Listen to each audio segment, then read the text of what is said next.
এই ধারাভাষ্য দিতে গিয়ে আমি বহু অফিসারের সম্মুখীন হয়েছি। তবে বিশেষ করে আমি তপন সেনের কথা বলবো, আমি সত্যরঞ্জন দাসের কথা বলবো, আমি বিশ্বনাথ দাসের কথা বলবো, আমি বলবো রঞ্জিত নন্দীর কথা, আমি বলবো আরও সেই আশিস সেনের কথা, যার কথা কোনোদিন ভুলবো না।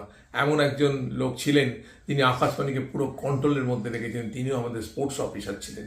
পরবর্তী পর্বে আমি দেখেছি মলয় বিকাশ পাহাড়িকে, আমি দেখেছি আরও বহু অফিসারকে, আমি দেখেছি সৌমেন বসুকে, আমি দেখেছি অঞ্জন পালকে, আমি দেখেছি শ্রীকুমার চক্রবর্তীকে।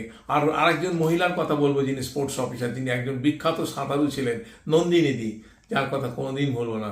তিনি আমাকে এবং মানুষকে এত ভালোবেসেছিলেন যে আমাদের ধারাভাষ্য শুনে তিনি ঠিক ম্যাচে আমাদেরকে প্রয়োগ করেছেন, যা কোনোদিন ভুলতে পারবো না। এছাড়া আরও অফিসাররা ছিলেন, তাদের কথা হয়তো মনে পড়ছে না, কিন্তু এদের কথা আমাকে বলতে হয়তো ভুলে গেছি সকলের নাম, কিন্তু এদের মধ্যে নন্দিনীদির কথা বলতে হবে, শ্রীকুমার চক্রবর্তীর কথা, আশিস সেনের কথা, যাদের কথা না বললে নয়, মলয় বিকাশ পাহাড়ির কথা, তাদের কথা আমাকে বলতেই হচ্ছে। আজকে আমার এই পরিচয়, পরিচিতি এবং লোকের কাছে পৌঁছনে দেওয়ার জন্য আমি আকাশবাণীকে ধন্যবাদ জানাচ্ছি।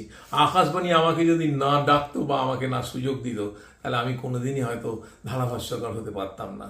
এটাই আজকে আমার সাথে সবচেয়ে বড় পাওনা, যে আকাশবাণী, আমি একটা বলবো যে কি করে বোঝাবো যে আকাশবাণী যেন আমাকে একটা অন্য মাত্রা দিয়েছে, তাই আকাশবাণীকে ধন্যবাদ না দিয়ে পারছি না।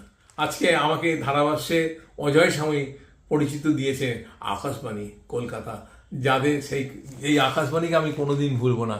আমার জীবনে স্মরণীয় হয়ে থাকবে আকাশবাণী।